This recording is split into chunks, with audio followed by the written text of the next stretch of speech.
ഞാൻ നിങ്ങളോടൊരു കഥ പറയാം. നമുക്കെല്ലാവർക്കും ഇഷ്ടമുള്ള ഒരു ദൈവമാണല്ലോ ശ്രീകൃഷ്ണ ഭഗവാൻ. ഭഗവാന്റെ ഒരു കഥയാണ് ഞാൻ ഇന്ന് പറയാൻ പോകുന്നത്. ഉഡുപ്പി ശ്രീകൃഷ്ണ ഭഗവാന്റെ ഒരു അത്ഭുത കഥ. പണ്ടൊരിക്കൽ കർണാടകത്തിലെ ഒരു കൊച്ചു ഗ്രാമത്തിൽ കനകദാസൻ എന്നു പേരുള്ള ഒരാട്ടിടയൻ ജീവിച്ചിരുന്നു. ആടുകളെ മേയ്ക്കലായിരുന്നു പണിയെങ്കിലും കനകദാസന്റെ മനസ്സ് മുഴുവൻ ഉഡുപ്പിയിലെ ആനന്ദക്കണ്ണനായ ശ്രീകൃഷ്ണനായിരുന്നു. എപ്പോഴും ചുണ്ടിൽ കൃഷ്ണനാമവും കയ്യിലൊരു തമ്പുരുവുമായി അവൻ നടന്നു. കണ്ണനോടുള്ള ഭക്തി മൂത്ത് ഒടുവിൽ അവൻ തൻ്റെ വീടും നാടും ഉപേക്ഷിച്ച് ഉഡുപ്പി ക്ഷേത്രത്തിലേക്ക് പുറപ്പെട്ടു. വഴിനീള പാട്ടുപാടി നൃത്തം ചെയ്ത് കനകദാസൻ ഉഡുപ്പിയിലെത്തി.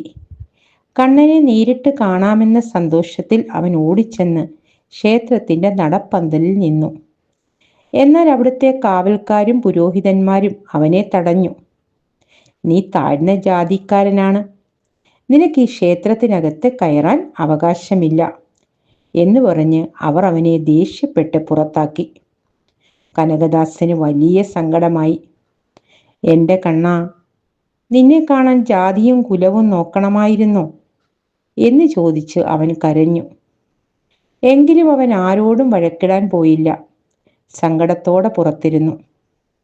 അവൻ്റെ സങ്കടം കണ്ട് അവിടെ ഉണ്ടായിരുന്ന സന്യാസിവര്യനായ ശ്രീ വാദിരാജ തീർത്ഥർ അവന് ക്ഷേത്രത്തിൻ്റെ പിൻഭാഗത്ത് ആരും ശ്രദ്ധിക്കാത്ത ഒരു കരിങ്കൽ ഭിത്തിയുടെ ചുവട് കാണിച്ചു കൊടുത്ത് അവിടെ ഇരുന്ന് പ്രാർത്ഥിക്കാൻ ഉപദേശിച്ചു.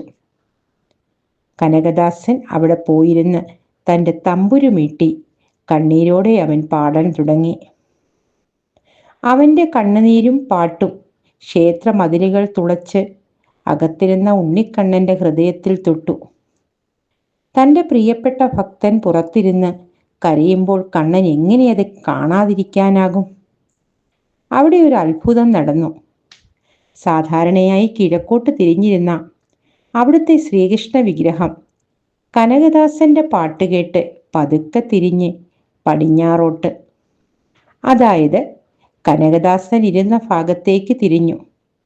അത്രമാത്രമല്ല, ഭഗവാന്റെ നോട്ടമേറ്റ ആ കനത്ത കരിങ്കൽ ഭിത്തിയിൽ പെട്ടെന്ന് ഒരു വിള്ളലുണ്ടായി. ആ വിള്ളലിലൂടെ ഉണ്ണിക്കണ്ണൻ തൻ്റെ പ്രിയ ഭക്തനായ കനകദാസന് മനോഹരമായി ദർശനം നൽകി. കനകൻ ആനന്ദക്കണ്ണീരോടെ ഭഗവാനെ തൊഴുതു വണങ്ങി.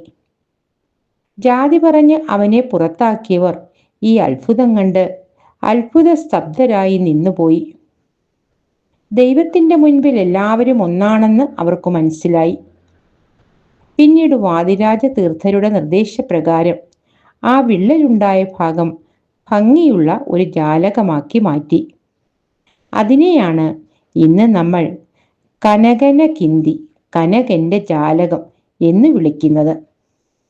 ഇന്ന് ഉഡുപ്പിയിൽ പോകുന്ന ഭക്തർ ആദ്യം ആ ജാലകത്തിലൂടെയാണ് കണ്ണനെ കണ്ടു വണങ്ങുന്നത്.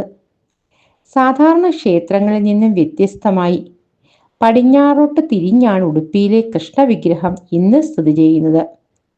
ഇതിന് പിന്നിലെ സംഭവം ഇതാണ്. ഇന്നും ക്ഷേത്രത്തിലെ പൂജാ ചുമതല ഏൽക്കുന്ന പുതിയ പൂജാരിമാർ ആദ്യം ആ ജാലകത്തിലൂടെ ദർശനം നടത്തിയതിന് ശേഷം മാത്രമേ അകത്ത് കടക്കാറുള്ളൂ. ക്ഷേത്രത്തിലെത്തുന്ന ഭക്തരും ആദ്യം ഭഗവാനെ ദർശിക്കേണ്ടത് ആ ജാലകത്തിലൂടെയാണ്. നിങ്ങൾക്കെല്ലാം ഉഡുപ്പി കൃഷ്ണന്റെ കഥ ഇഷ്ടമായോ? ഇനി അടുത്ത ഒരു കൃഷ്ണന്റെ കഥയുമായി ഞാൻ ഉടൻ തന്നെ വരുന്നതാണ്.